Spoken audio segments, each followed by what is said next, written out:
Assalamualaikum warahmatullahi wabarakatuh. Bismillah, tawakkaltu ala Allah, la haula wa la quwata illa billah. Asyhadu an la ilaha illallah wa asyhadu anna Muhammadar Rasulullah. Allahumma salli ala sayyidina Muhammadin wa ala alihi wa sahabatihi ajma'in, ma ba'd.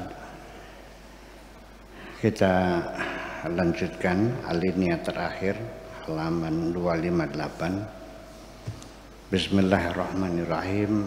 Kana ba'du salihina yatakallafun naum fi ba'dil lail.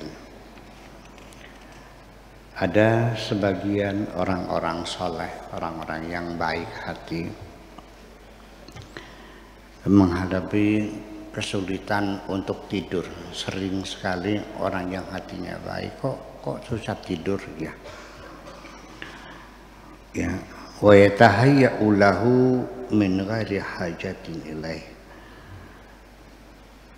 sehingga seolah dia mempersiapkan sesuatu yang sesungguhnya tidak diperlukan. Maksudnya ada sedikit gangguan yang dipikirkan yang sebetulnya nggak dibutuh-butuh juga sih. Ya, saya juga kemarin malam juga mengalami susah tidur. Ya biasa kalau tidur di tempat yang baru, di rumah baru, tidur di hotel tidak senyaman seperti di rumah. Kita tidur di rumah, begitu nempel kepala di bantal langsung mas. Ya begitu kita tidur di rumah orang, ya susah nggak tidur agak lama juga. Memerlukan waktu kadang-kadang 1 jam baru bisa tidur. Seperti itu. Fasu'ila andalika, lalu dia ditanya kenapa kamu susah tidur? Faqala yarra qalbi rabbi, dia katakan bahwa hatiku melihat Tuhanku.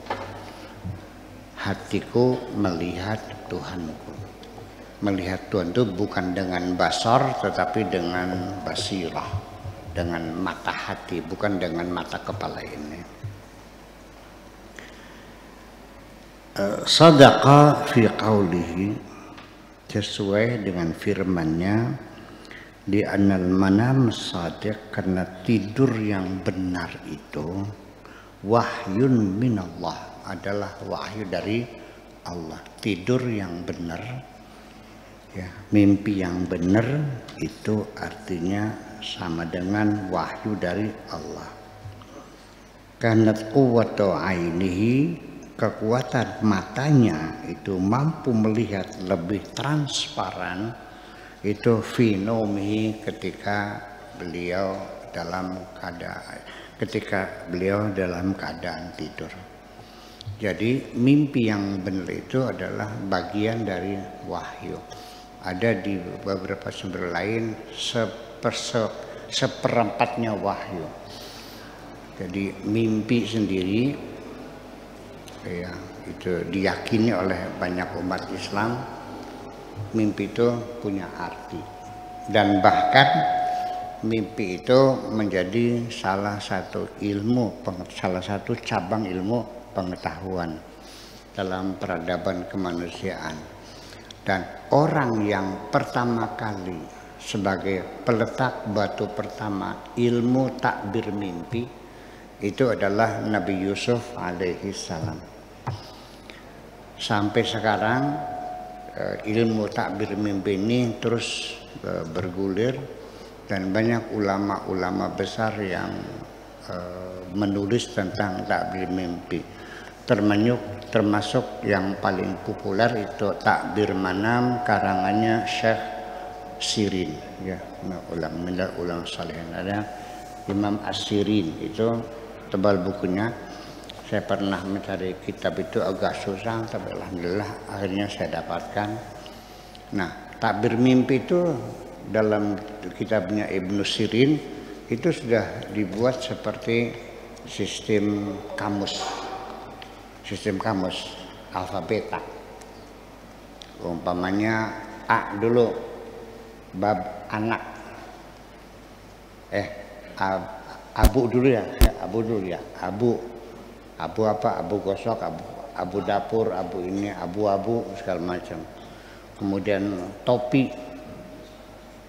huruf T, huruf 2-nya O, P, I, topi. nanti topi, nanti bersatu melihat topi, maknanya apa? Bikin topi, pakai topi, melihat topi, pakai topi jatuh, topi lama, topi baru, topi semua topi itu beda-beda artinya. Mimpi melihat pakai topi, melihat apa namanya orang bikin topi itu beda-beda artinya. Nah, kita cerita dulu pribadi, ini cerita pribadi saya. Di hari terakhir puasa saya 40 hari itu, waktu itu kita hanya makan pisang 40 hari itu, setelah nasi semuanya, hanya rokok yang bisa tinggal. Saya ngerokok juga. Nah, malam terakhir itu saya di Talun itu masjid apa namanya Terbon Girang yang dikenal dengan makamnya Mbah Kusangkan di sana. Sekitar jam 1:30 malam saya tidur di pintu masjid, kemit ada sedang ngobrol dengan teman-temannya, saya dengarkan dengan baik. Mata saya melihat jam dinding itu menunjukkan jam 1:30 setengah 2. Antara melihat jam dinding 1:30 dan antara kemit masjid yang sedang ngobrol dengan teman-temannya, datanglah Mbak Kusangkan itu dengan sejumlah menteri-menteri agama di Indonesia. Wahid apa namanya? Kiai Dahlan, Kiai Hasyim, Kiai Munawir Syadzali, siapa lagi itu. Semua menteri agama itu ada bersama-sama ngasih topi. Topinya jelek. Udah dulu tuh ada topi yang dibuat dari kain saten. Kain saten hitam tuh yang bisa digulung di kantongnya zaman dulu tuh, masih ingat nggak? Saya bilang, ngapain mbahku ngasih topi buruk begitu? Nggak mau, soalnya yang baru aja gitu. Ya udah kalau nggak mau ya udah yang baru. Selesai mimpi itu, mereka pergi, saya pun sadar, kemit masjid masih ngobrol, jam masih menunjukkan 1:30, baru berapa menit. Saya tanyakan kepada Kiai Maktum, Babakan Siwaringin, mungkin dengar kan? Maktum, lihat aja di kitabnya itulah. Ente kan bisa baca sendiri, dikasih kitabnya Ibnu Sirin itu Takbir Manam. Saya cari di babnya bab Qaf, Olan Suwah. Olan 1 Qaf, Lam, Nun, Wawu, Olan Suwah, Sin, ya marbutah, Olan Suwah, topi. Setelah saya baca, mendapat topi lama, artinya perjalanan Anda sifatnya hanya meneruskan jasa orang tua. Kalau topinya baru, Anda harus tataruka awal. Dan yang terjadi apa? Benar terjadi. Saya tidak meneruskan pondok pesantrennya orang tua, tapi saya bikin pesantren yang baru. Nah, itu Anda kecocokan uraian Takbir Manam Ibnu Sirin dengan seperti yang ada. Itu iya juga sih. Iya, makanya saya bukan katanya, tetapi saya pelaku dalam hal ini dan mengalami sendiri bahwa mimpi yang benar itu adalah sama dengan wahyu. Nabi Ibrahim juga mimpi, Nabi Muhammad mimpi, dan banyak nabi-nabi juga awalnya mimpi. Fir'aun saja juga mimpi. Mimpi apa Fir'aun itu? Mimpi melihat ada 7 gandum yang kurus kering memakan gandum yang subur. 7 sapi yang kurus memakan 7 sapi yang gemuk. Nabi Yusuf dipanggil, takbir mimpinya seperti apa, dijelaskan 7 tahun Mesir akan makmur, 7 tahun kemudian akan kekeringan, kurang hujan. Sampai akhirnya diangkat dia jadi sebagai Menteri Keuangan lah Mesir. Nah itu adalah cerita mimpi semacam itu.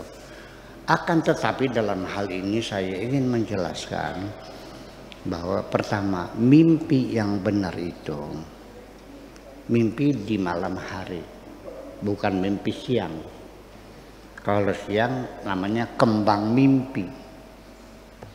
Itu. Kemudian mimpinya itu di malam hari, dan kemudian setelah jam 12 malam. Jadi bukan jam 8 sore ya, bukan jam 10 sore, tapi jam 12 ke atas mimpinya itu. Dan kemudian mimpi itu melekat dalam ingatan kita dalam waktu yang lama. Sampai 2-3 hari sampai seminggu ingat aja mimpi itu. Tapi kalau yang sehari 2 hari lupa, maka kadang-kadang kita kalau tidur kita nyenyak, begitu bangun tidur kita lupa mimpi apa. Saya setiap hari kalau tidurnya lelap, begitu bangun mimpi apa tadi lupa. Ya, apalagi nunggu seminggu.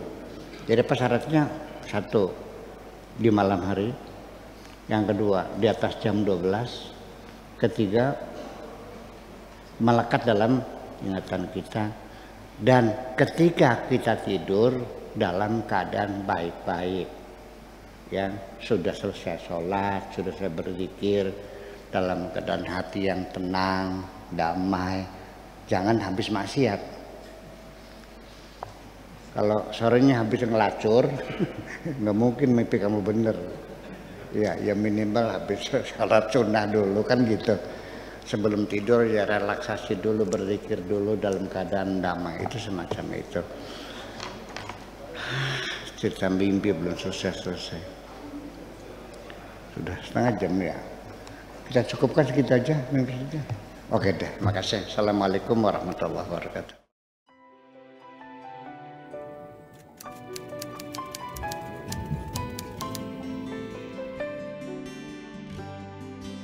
Aku hanya ingin berbagi kebahagiaan